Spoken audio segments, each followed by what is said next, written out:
Assalamualaikum warahmatullahi wabarakatuh.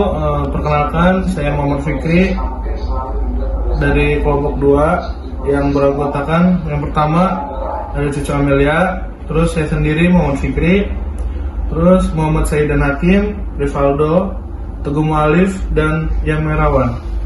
Di sini saya akan menjelaskan sedikit materi uji hipotesis.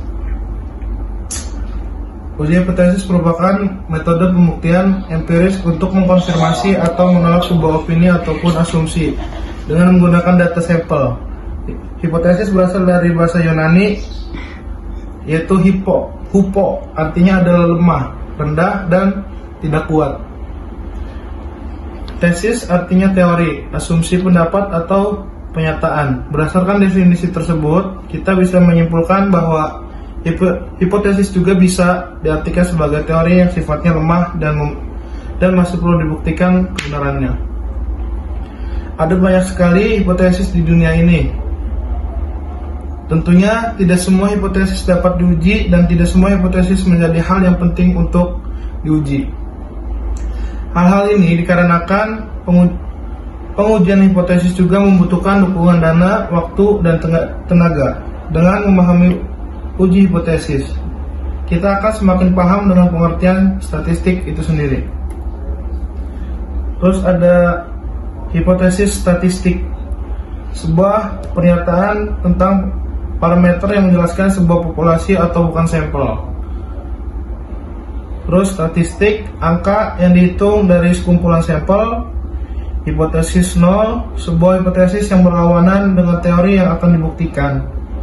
Terus hipotesis alternatif atau hipotesis kerja, sebuah hipotesis atau kadang gabungan yang berhubungan dengan teori yang akan dibuktikan. Terus tes statistik, sebuah prosedur yang memasukkannya adalah sampel dan hasilnya adalah hipotesis. Daerah penerimaan, nilai dari tes statistik yang menggagalkan untuk penolakan hipotesis nol. Daerah penolakan, nilai dari tes statistik untuk penolakan hipotesis nol. Kekuatan statistik, probabilitas kebenaran pada saat menolak hipotesis nol. Tingkat signifikan, probabilitas kesalahan pada saat menolak hipotesis nol. Nilai P, probabilitas mengasumsikan hipotesis nol benar. Terus ada pengujian parameter nilai tengah. Yang pertama itu ada satu populasi, yang kedua dua populasi, yang ketiga pola berpasangan. Pengujian nilai tengah kita lakukan agar kita dapat mengambil suatu keputusan secara tepat terhadap hipotesis yang akan diuji. Yang pertama tadi, satu populasi adalah suatu kelompok atau himpunan individu yang memiliki karakteristik atau sifat tertentu dan terdapat dalam suatu wilayah atau daerah tertentu. Contohnya, satu populasi bisa berupa seluruh siswa SMA di suatu kota atau seluruh penduduk di suatu negara. Yang kedua, dalam pengujian hipotesis, dua populasi merujuk pada dua kelompok individu atau objek yang memiliki karakteristik yang sama atau sejenis dan akan diuji untuk melihat apakah terdapat perbedaan yang signifikan antara kedua populasi tersebut. Misalnya, jika seorang peneliti ingin membandingkan efektivitas dua jenis obat atau penyakit tertentu, maka dia akan memilih dua kelompok individu yang sama-sama menderita penyakit tersebut dan memberikan jenis obat yang berbeda pada kedua kelompok tersebut. Yang ketiga, data berpasangan atau paired data. Dalam pengujian hipotesis merujuk pada dua kelompok data yang diambil dari subjek yang sama atau dari dua subjek yang dianggap cocok satu sama lain dan kemudian dipasangkan untuk dianalisis.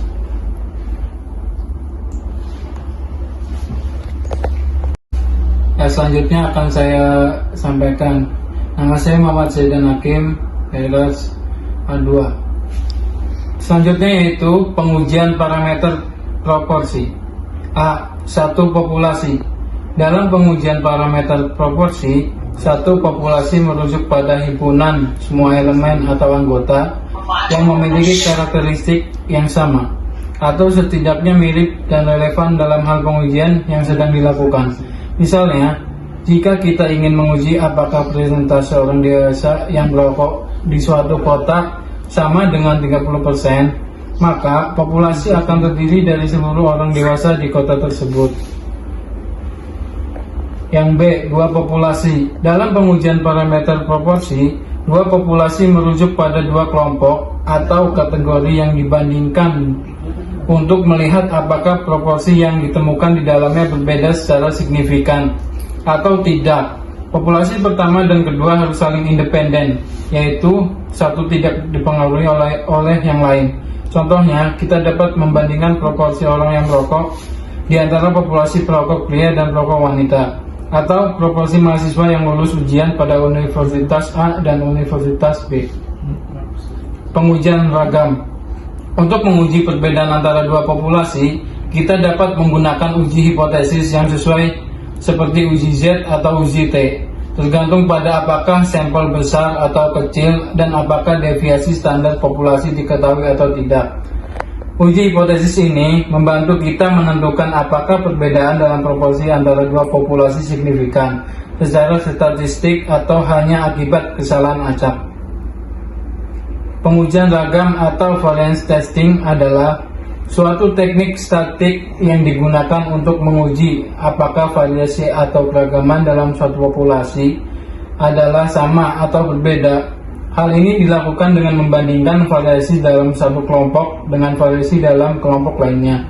Tujuan pengujian ragam adalah untuk mengetahui apakah perbedaan antara kelompok tersebut secara signifikan atau hanya kebetulan saja.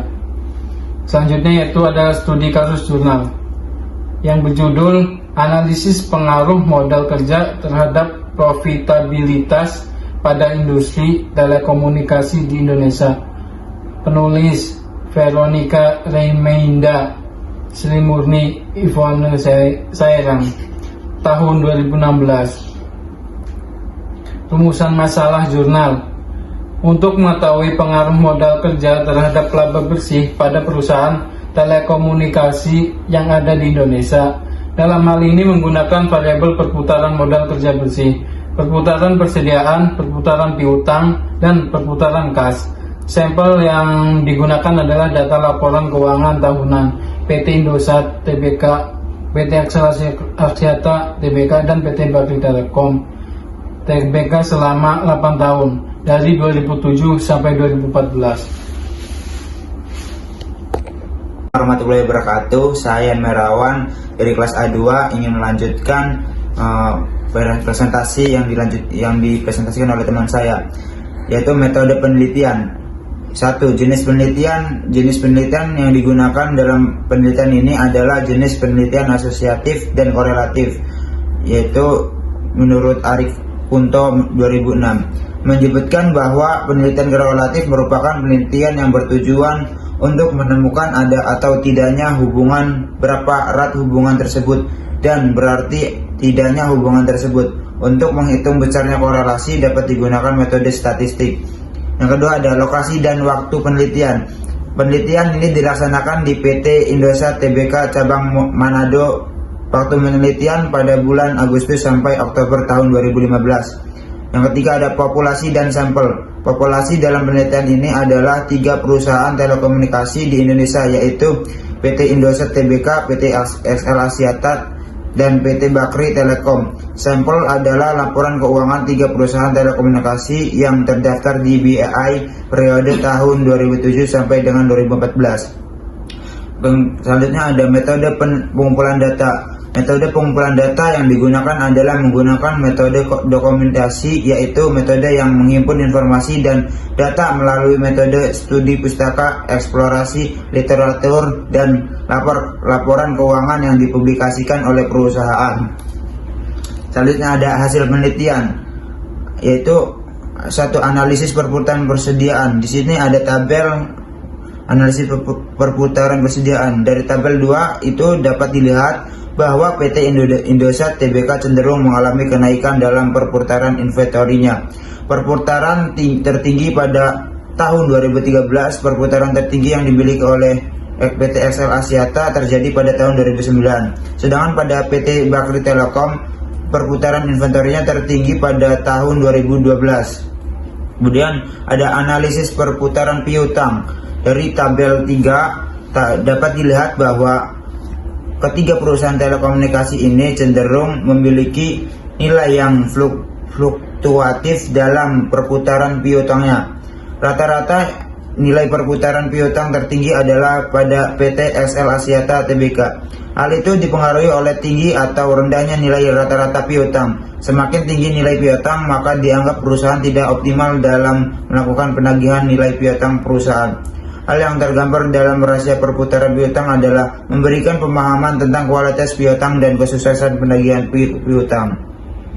Kemudian ada analisis perputaran kas. Di sini ada tabel yaitu tentang atau dapat dilihat bahwa PT Indosat Tbk cenderung memiliki nilai yang fluktuatif dalam perputaran kas. Namun bila dilihat dari data, nilai perputaran kas tertinggi terjadi pada tahun 2013, yaitu sebesar 10,68 kali atau dibulatkan menjadi 11 kali dalam setahun. Perputaran kas paling besar dimiliki oleh PT Bakri Telekom pada tahun 2014, yaitu berputar sebanyak 75 kali. Dalam hal ini dapat dilihat bahwa perusahaan memaksimalkan nilai cash yang ada untuk membiayai operasional perusahaan demi mendapatkan keuangan. Kemudian ada analisis profitabilitas. Di sini ada tabel, yaitu tabel 5, bisa dilihat yaitu hasilnya diperoleh hasil dari PT Indosat bahwa pada periode tahun 2006 sampai dengan tahun 2011 perusahaan terus mengalami penurunan nilai profitabilitas meskipun masih dalam nilai positif.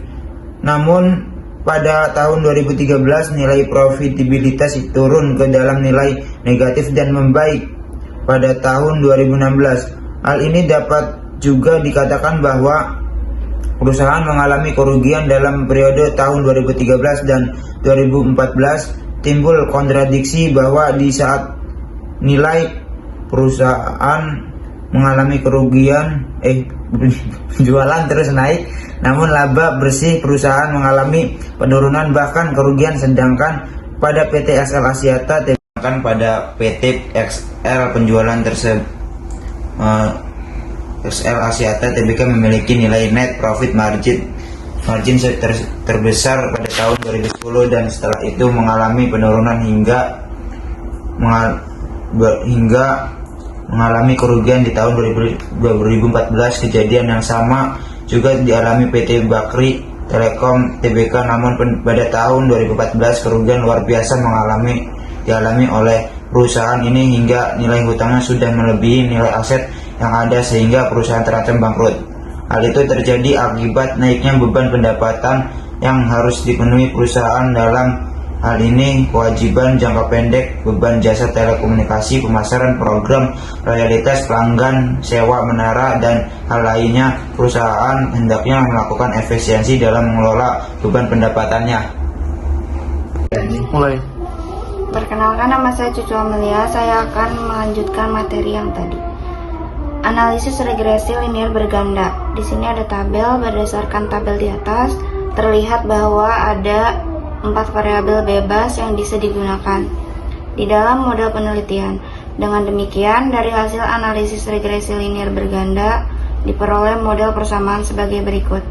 Y sama dengan min 22,891 dikurangi 1,679 kali 1 dikurangi 0,008 kali 2 ditambah 1789 dikali 3 dikurangi 2602 dikali 4, di mana Y sama dengan variabel profitabilitas kali 1 X1 sama dengan variabel working capital turnover X2 sama dengan variabel inventory turnover X3 sama dengan variabel receivable turnover X4 sama dengan variabel cash turnover. Uji statistik T dilakukan untuk mengetahui apakah ada variabel bebas secara parsial terhadap variabel terikat. Adapun kriteria yang digunakan untuk melihat pengaruh variabel bebas terhadap variabel terikat adalah dengan cara melihat nilai probabilitas p-value pada tabel koefisiensi. Dari hasil perhitungan dengan SPSS terlihat bahwa nilai T adalah sebagai berikut. Di sini ada tabelnya. Terus selanjutnya uji statistik F. Uji F dilakukan untuk mengetahui apakah hubungan antara variabel bebas dengan variabel terikat bersifat linear. Kriteria yang digunakan untuk melihat linearitas antara variabel bebas terhadap variabel terikat dengan cara melihat nilai probabilitas p-value pada tabel ANOVA berikut ini. Di sini ada tabelnya. Terus selanjutnya hasil penelitian.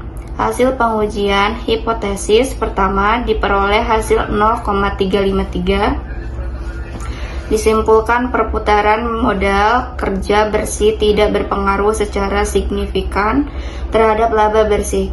Hasil pengujian hipotesis kedua diperoleh hasil 0,925. Disimpulkan perputaran persediaan tidak berpengaruh secara signifikan terhadap laba bersih. Hasil pengujian hipotesis ketiga diperoleh hasil 0,165. Disimpulkan perputaran piutang tidak berpengaruh secara signifikan terhadap laba bersih. Hasil pengujian hipotesis keempat diperoleh hasil 0,000. Disimpulkan perputaran kas berpengaruh secara signifikan terhadap laba bersih. Studi kasus skripsi, judulnya pengaruh kualitas produk dan ekuitas merek terhadap keputusan pembelian minuman Cafe Joya Poya di Kota Cilegon. Nama penyusunnya Rina Sari, tahun 2022. Rumusan masalahnya berdasarkan uraian yang telah dijelaskan pada latar belakang, maka permasalahan yang dirumuskan dalam penelitian ini adalah: 1. Apakah kualitas produk berpengaruh terhadap keputusan pembelian minuman Cafe Joya Poya di Kota Cilegon? Yang kedua ada: apakah ekuitas merek berpengaruh terhadap keputusan pembelian minuman Cafe Joya Poya di Kota Cilegon? 3. Perkenalkan, nama saya Teguh Mualif dari kelas A2. Di sini saya akan menjelaskan metode penelitian. Pada bab ini membahas mengenai metode penelitian, pengembangan metodologi penelitian sumber data, teknik pengumpulan data. Metode penelitian terdiri dari tempat penelitian, objek penelitian, metode variabel dan operasional variabel, populasi dan sampel, sumber data, teknik pengumpulan data, dan teknik analisis data. Selanjutnya ada pengujian ragam. Hipotesis 1. Kualitas produk terhadap keputusan pembelian minuman Cafe Joya Poya di Kota Cilegon. Hal B1 sama dengan 0. Tidak terdapat pengaruh yang signifikan antara kualitas produk terhadap keputusan pembelian minuman Cafe Joya Poya di Kota Cilegon. Hal B1 tidak sama dengan 0. Terdapat pengaruh yang signifikan antara kualitas produk terhadap keputusan pembelian minuman Cafe Joya Poya di Kota Cilegon. Selanjutnya ada hipotesis 2. Ekuitas merek terhadap keputusan pembelian minuman Cafe Joya Poya di Kota Cilegon. Tidak terdapat pengaruh yang signifikan antara ekuitas merek terhadap kepuasan pembelian minuman Cafe Joya Poya di Kota Cilegon. Terdapat pengaruh yang signifikan antara ekuitas merek terhadap keputusan pembelian minuman Cafe Joya Poya di Kota Cilegon. Hipotesis 3. Kualitas produk dan ekuitas merek terhadap secara bersama-sama terhadap keputusan pembelian minuman Cafe Joya Poya di Kota Cilegon. HO3 banding B3 sama dengan 0. Tidak terdapat pengaruh yang signifikan antara kualitas produk dan ekuitas merek terhadap keputusan pembelian minuman Cafe Joya Poya di Kota Cilegon. HA3 banding B3 tidak sama dengan 0. Terdapat pengaruh yang signifikan antara kualitas produk dan ekuitas merek terhadap keputusan pembelian minuman Cafe Joya Poya di Cilegon. Uji T berdasarkan tabel output di atas dapat diketahui bahwa nilai koefisien regresi variabel kualitas produk X1 adalah sebesar 0,076 bernilai positif. Dengan begitu dapat disimpulkan bahwa kualitas produk X berpengaruh secara signifikan terhadap keputusan pembelian atau Y. Berdasarkan pernyataan di atas, maka dapat diketahui bahwa nilai signifikan 0,0000 kurang dari 0,05 terhitung 4.519 lebih besar dari 1.672 tabel, maka HO ditolak dan HA diterima. Artinya terdapat pengaruh yang signifikan antara kualitas produk X terhadap keputusan pembelian Y.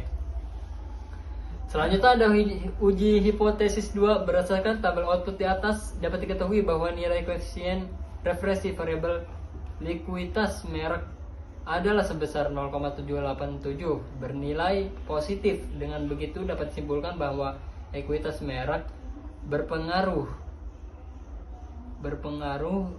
secara signifikan terhadap keputusan pembelian. Berdasarkan pernyataan di atas, maka dapat diketahui bahwa nilai signifikan 0,000 lebih kecil dibanding 0,05 terhitung 6.370 lebih besar dari 1.672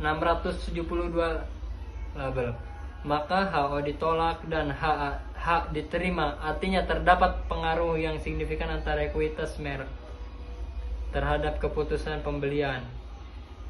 Yang pertama ada A. Jika tingkat signifikan lebih besar dari 0,05 atau terhitung kecil per tabel, maka HO diterima dan HA ditolak. Artinya tidak ada pengaruh yang signifikan antara variabel yang diteliti. Selanjutnya B.